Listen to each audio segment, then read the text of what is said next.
Olá, amigos. Estamos aqui para a nossa aula dessa semana de História do 8º ano. O que nós vamos ver hoje?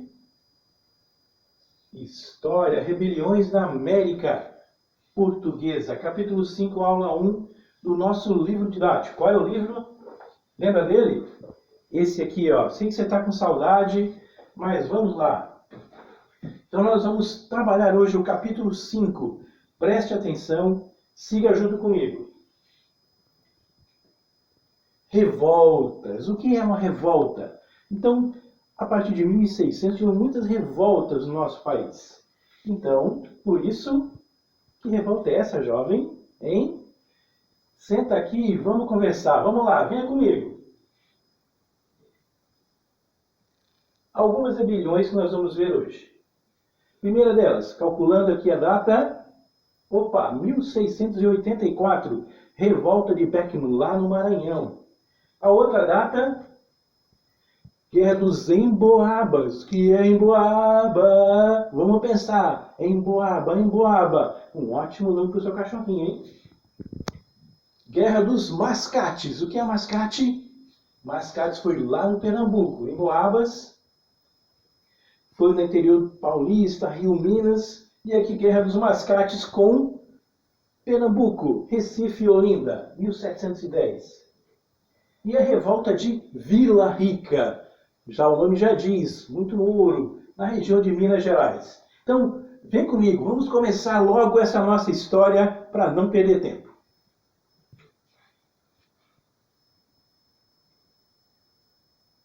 Revolta de Beckman, a primeira. Quem é Beckman? Foi no Maranhão, região norte do nosso país, essa uma das revoltas mais consistentes da época do Império. Então, o que aconteceu? Aconteceu que foi fundada uma companhia, certo? No comércio do Maranhão, pelos portugueses. E lá, na época, era comum que toda a região, estrutura agrária daquele período, a plantação, era comandada, ou seja, quem fazia isso eram os índios, como escravos. E aí, os portugueses proibiram essa escravização dos índios. Portugal proibiu através dessa companhia do comércio do Maranhão. E o que foi que aconteceu? Não podiam, eles prometeram que iam mandar para cá e vender africanos como escravos. Então, no lugar dos índios, Portugal prometeu, olha gente, calma aí que nós vamos mandar aqui um monte de escravo negro lá da África no lugar dos índios, são mais fortes, vão fazer mais efeito, vai estar tudo certo.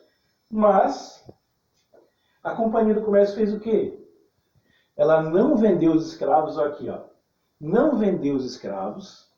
Além disso, ela falsificava documentos, praticava coisas preocupantes. E o que ela fazia? Todos os produtos que eram vendidos pela companhia eram caros, muito caros. E aí, além disso, ela comprava os produtos dos colonos mais barato. Então, a equação matemática lá do Eudásio, fazendo aqui, você falsifica, vende caro e compra barato, o prejuízo é certo. Então, o que aconteceu? O que aconteceu? Vamos pensar. Olhando, pensando, olha o olhar de gatinho, aquele olhar pensativo e reflexivo. E aí, o que foi que houve? Pensa comigo. Pensou? Então, um líder chamado Manuel Beckman. Opa! Aí, galera, já sacaram que a ideia Beckman, revolta de Beckman, seu líder, era um senhor de engenho. O que é senhor de engenho? Ele tinha lá a sua fazenda de cana-de-açúcar, certo? Então, o senhor de engenho, ele liderou esse movimento.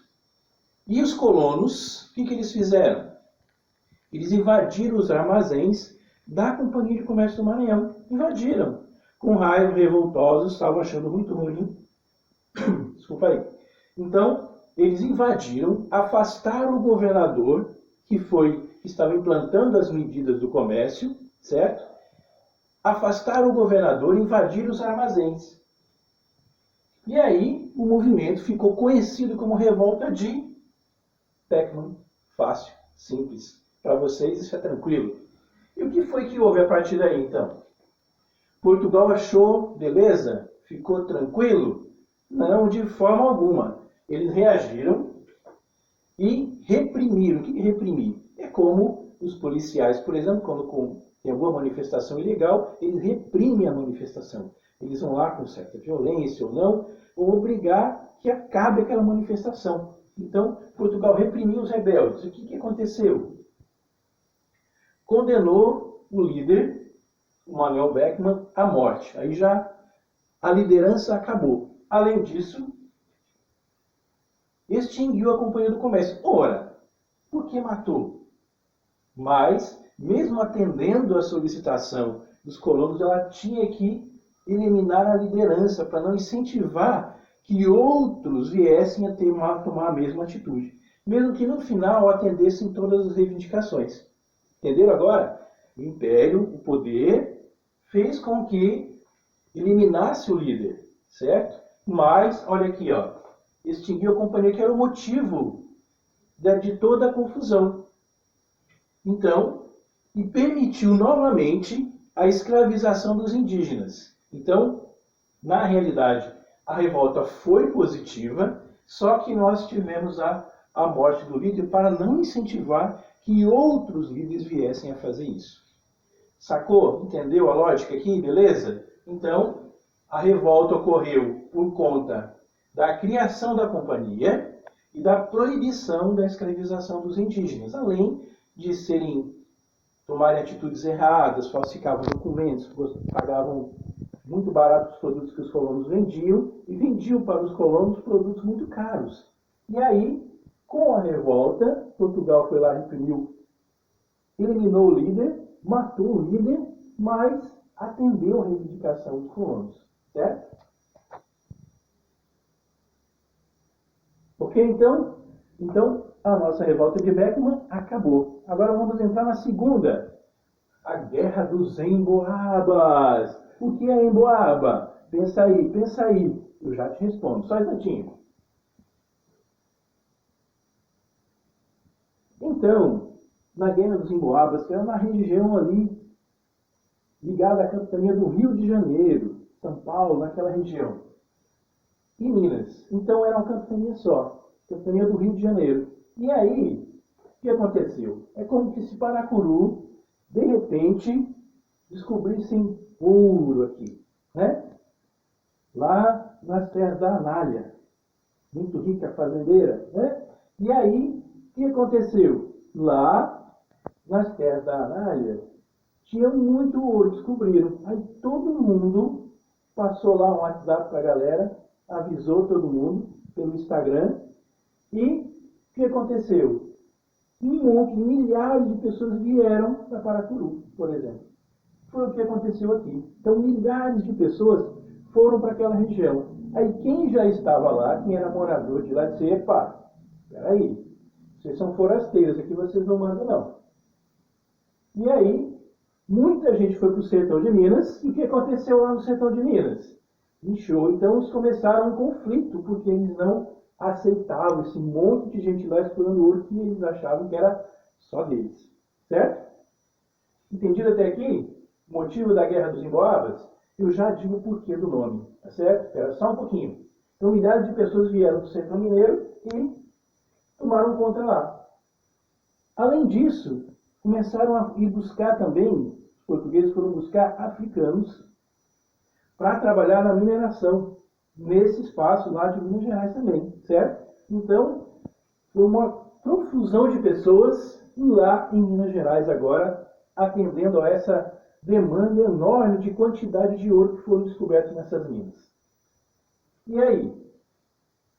Se deu então a corrida do ouro, a galera correu toda para lá, para essa região, para conquistar o ouro, o metal precioso mais valoroso que existia nessa época. Beleza? Esse foi o motivo da Guerra dos Emboabas. Agora vamos ver por que era Emboaba. Então, os paulistas que estavam nessa região fizeram um conflito com os forasteiros. E eles chamavam os forasteiros de emboabas. Existem duas versões para isso. A primeira é que emboaba seria forasteiro. A outra seria um nome, um apelido, né, meio pejorativo, meio ruim, que seriam aves de pés cobertos, certo? Isso seriam duas versões. A mais aceita é essa aqui, que seriam forasteiros. Então, o líder português, Nunes Viana, assumiu como governador de Minas nesse período, certo? Ele era o líder dessa revolta toda, que era ligado aos portugueses, e assumiu. E aí, como resultado disso, dessa revolta, desse conflito, que os forasteiros ganharam a revolta. Eles foram os vencedores, certo? E aí foi criada, então, a capitania de São Paulo e de Minas de Ouro. Então, além dos que estavam lá, perderam, né? Levaram a surra lá dos forasteiros, porque o Império tomou conta realmente e fez com que dividisse, então, aquela capitania do Rio de Janeiro em três. Rio de Janeiro, capitania de São Paulo e capitania de Minas de Ouro, que é o que nós temos hoje nos estados. Temos o estado do Rio de Janeiro, o estado de Minas Gerais e o estado de São Paulo. Ok? Beleza? Mais alguma dúvida? E também aproveitou, tinham vários povoados já muito populosos por conta do fluxo de pessoas que foi para lá e elevaram a categoria de vila, como se fosse um distrito e passasse a cidade, certo? É mais ou menos o que eles fizeram nessa época. E aqui, para a gente lembrar, o segundo motivo, o segundo sentido da palavra emboaba era aves de pés cobertos, certo? Então, também era uma forma de xingar lá os forasteiros que estavam lá. Beleza? Então, gente, vamos para a próxima? Tranquilo? Então, a revolta dos emboabas, a guerra dos emboabas, foi justamente os paulistas contra os forasteiros. Os forasteiros venceram esse conflito e deu origem, então, às três capitanias que hoje nós temos os três estados. Para o maior controle, São Paulo, Minas e o Rio de Janeiro, que já existiam, onde era a capital do Império. Beleza? Então, vamos passar para frente? Vamos para a próxima? Vamos lá. Então, aqui nós finalizamos esse nosso vídeo, certo? Mas, o seguinte, gente, dá uma olhadinha aqui. A segunda parte da aula de hoje, nós vamos ver o segundo vídeo que eu vou passar para vocês já já, certo? E nós vamos ver o quê? O que faltou. Eu sei que os alunos, vocês estão ansiosos. O que será a Guerra dos Mascates? Qual será a revolta de Vila Rica? Eu estou louco para estudar, professor Cosme. Venha logo, mande logo esse vídeo que eu não aguento mais de tanta ansiedade. Eu estou vendo isso nos seus olhos, eu imagino você. Ei, você que está na cama ainda, levanta aí. Bora curtir o vídeo aqui, vem cá. Bora lá. Então pronto. Beleza. Finalizamos aqui esse vídeo, mas já, em seguida, vamos para o segundo vídeo.